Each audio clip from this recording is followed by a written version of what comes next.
Bienvenidos, bienvenidas mis hermanos y mis hermanas a su programa Los Padres de la Iglesia en la televisión. Hablemos hoy con los padres de la iglesia de ayer y estamos dialogando y profundizando con todos ustedes el tema de la conversión en la iglesia primitiva.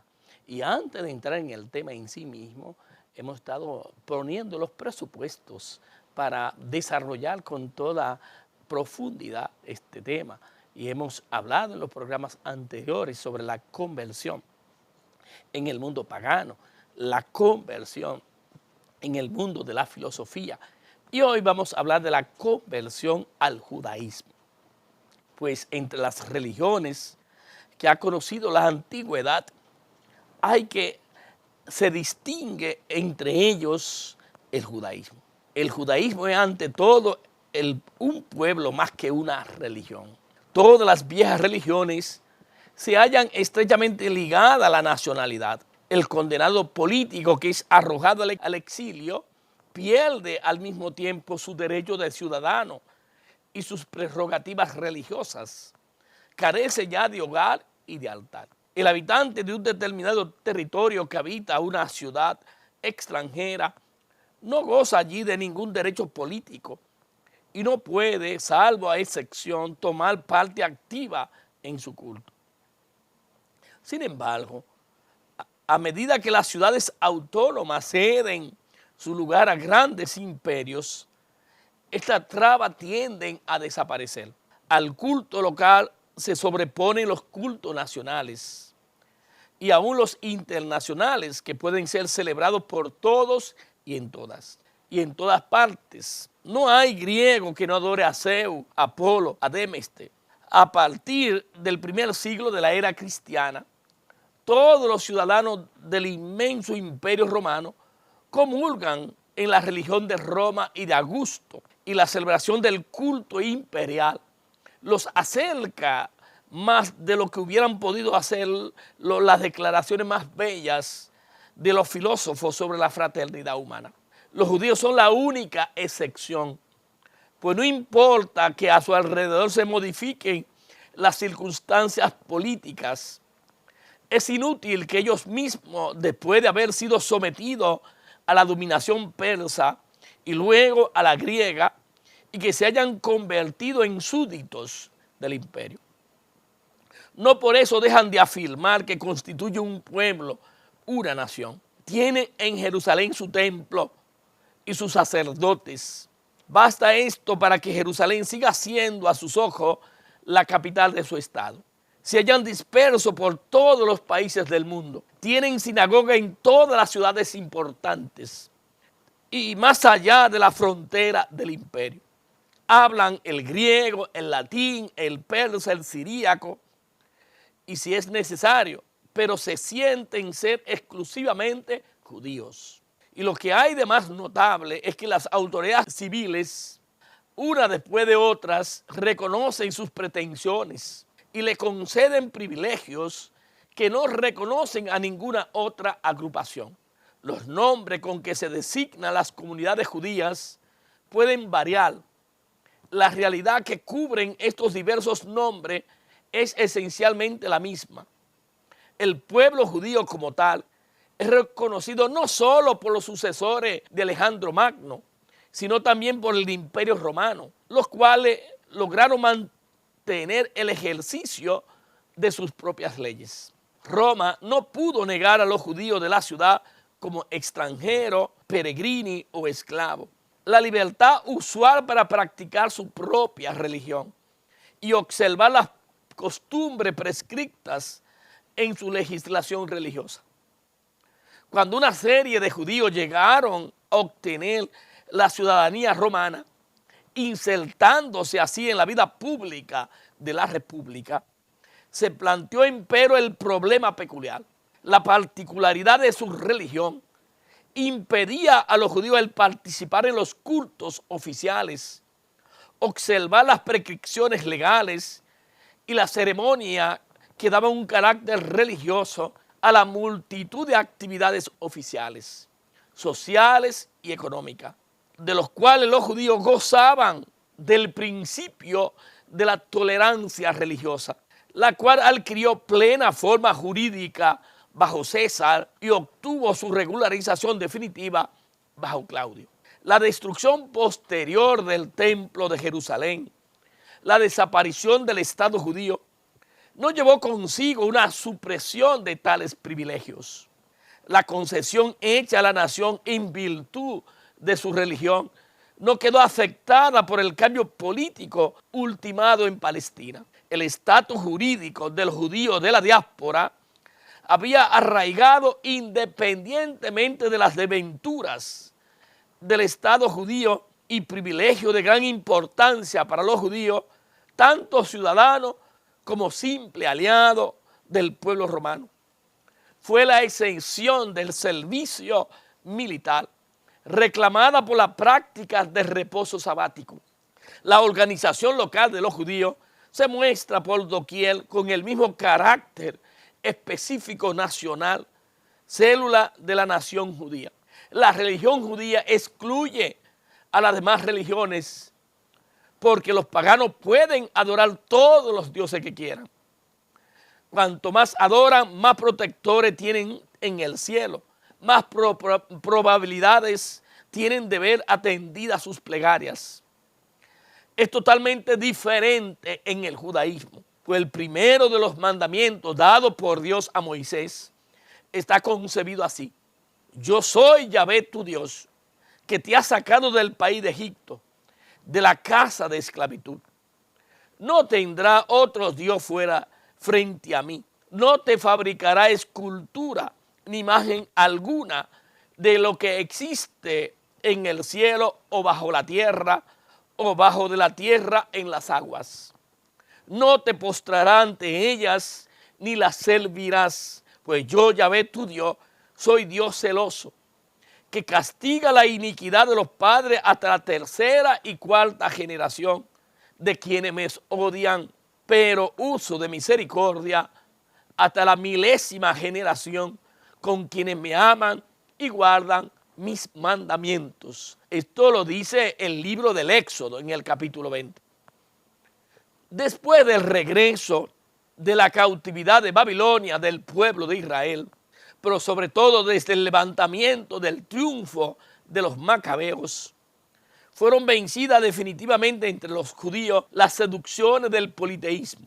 Y ya no existe un judío que no se haya adherido a la exigencia del dogma fundamental del monoteísmo. El monoteísmo significa que solo tengo un solo Dios, un único Dios, y fuera de él no hay otro. Si un pagano desea convertirse al judaísmo, ha de renunciar a servir a sus dioses nacionales, a los dioses de su familia, a los dioses de su ciudad, y abstenerse incluso del culto oficial de Roma y de Augusto, para consagrarse exclusivamente a Yahvé. Debe al mismo tiempo renunciar a su nacionalidad, a su raza, a su patria, para convertirse en uno de estos judíos contra los cuales la masa de los paganos no parece tener suficientes sarcasmos. Esto era posible porque los judíos conseguían la mayoría de veces el permiso de demostrar la lealtad para con el emperador por medios distintos a las ceremonias exigidas a los paganos. En la diáspora, los judíos sustituyen los sacrificios al emperador que debían hacer en los templos del culto imperial. Los sustituyen con oraciones en las sinagogas. En los hogares realizan sacrificios en nombre de todos los judíos ofrecidos al Señor en favor del emperador.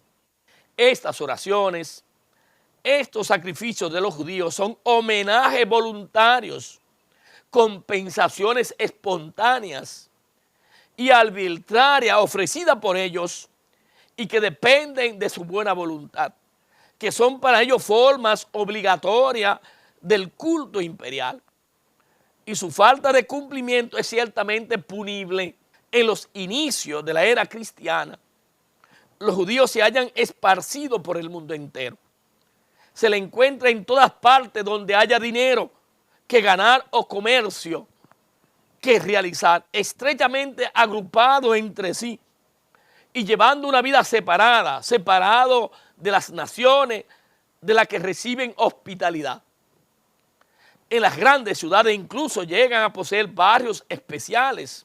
En Alejandría tenían reservado un barrio para que puedan llevar allí una vida pura, sin mezcla con los extranjeros.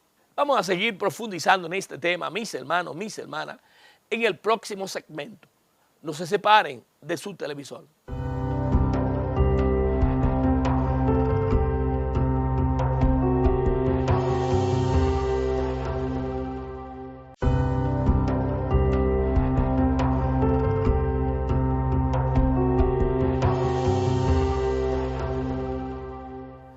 Los padres de la iglesia en la televisión, hablemos hoy con los padres de la iglesia de ayer por Televida, el canal de la familia.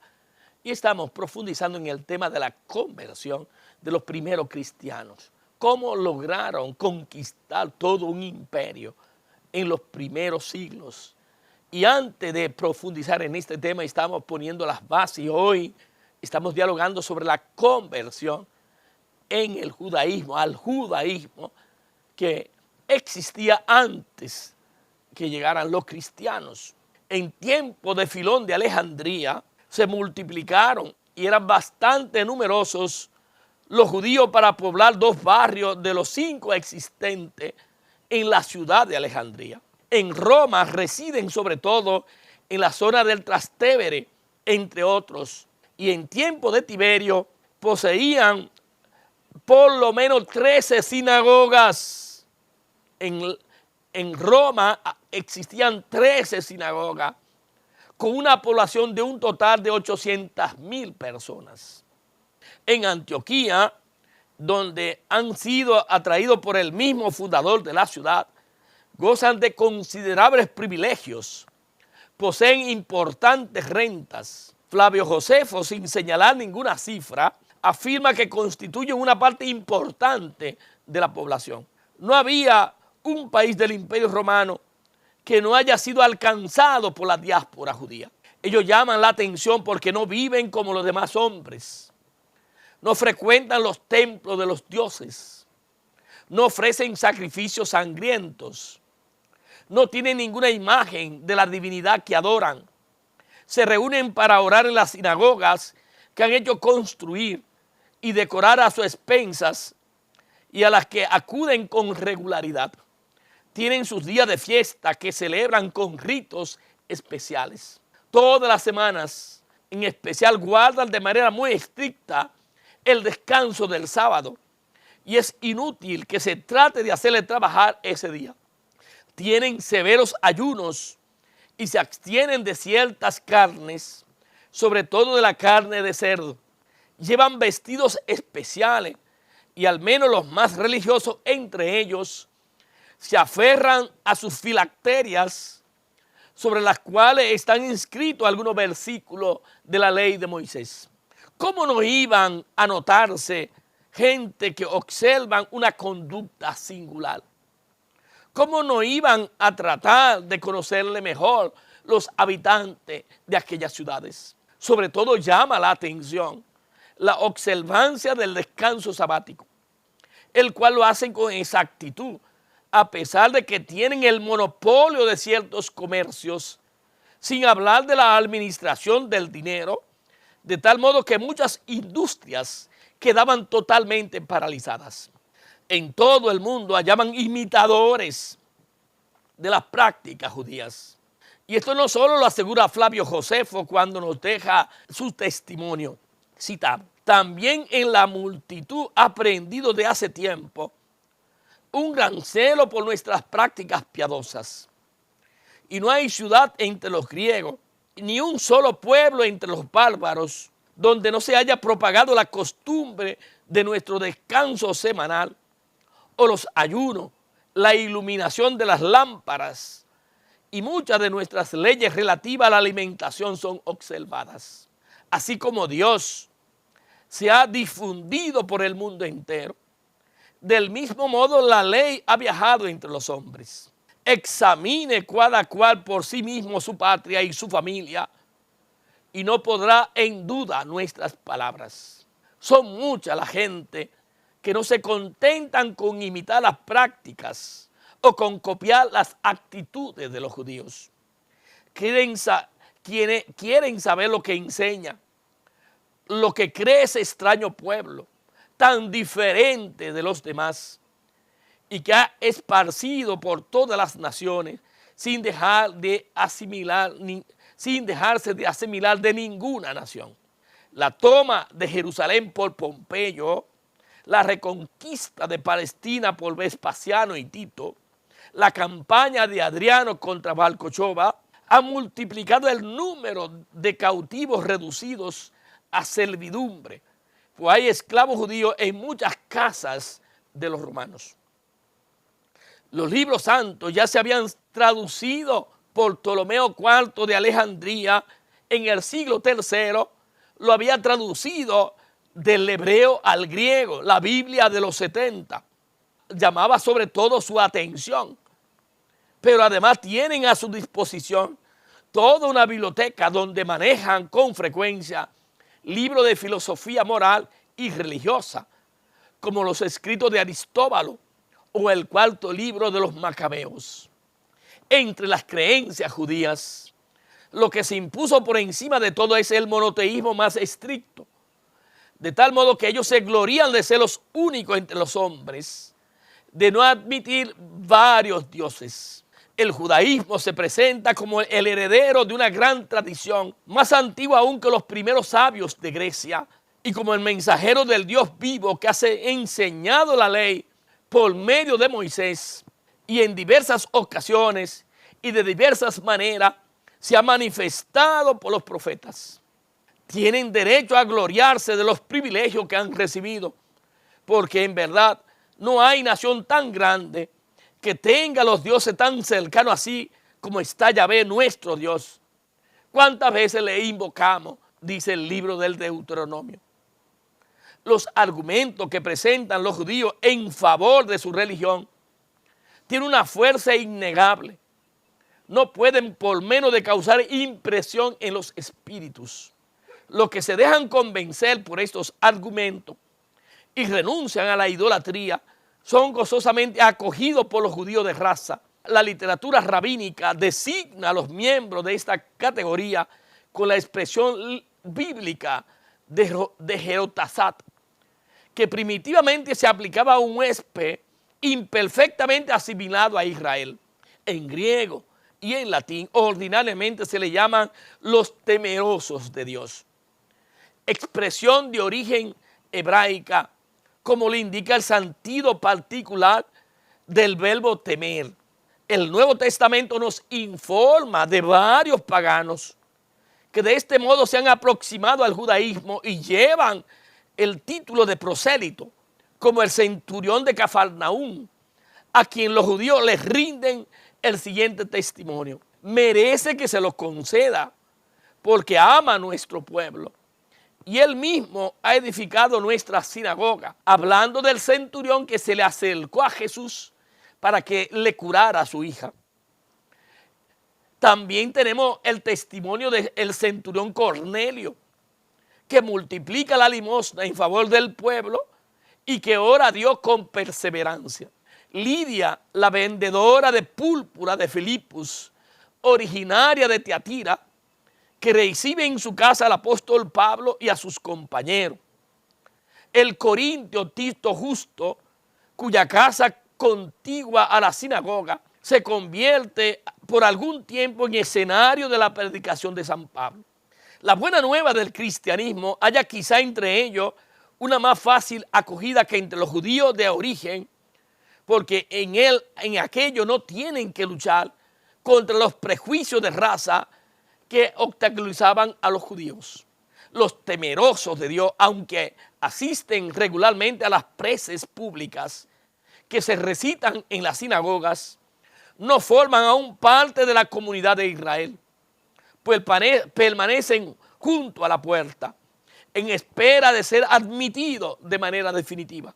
Fuera de la adhesión expresa al monoteísmo, no se le exige otra cosa que la observancia de los 7 mandamientos que se cree que Dios ha dado antiguamente a Moisés y que son el fundamento de la vida social: la prohibición de la idolatría, el homicidio, los incestos, el robo, la profanación del nombre de Dios, la manducación de un trozo de un animal vivo sin comer carne cruda, la prescripción de la práctica de los juicios, son los mismos mandamientos que los apóstoles reunidos en Jerusalén para examinar la grave cuestión del ingreso de los paganos en la iglesia naciente, deciden imponerle. La asamblea emite el parecer de que no se le obligará más que la abstinencia de la carne sacrificada a los ídolos, de la sangre, de la carne de los animales asfixiados y de la fornicación. Seguiremos hablando y profundizando de este tema, mis hermanos y mis hermanas, en los siguientes programas. Que el Señor me les bendiga, me les colme de gracia y de amores.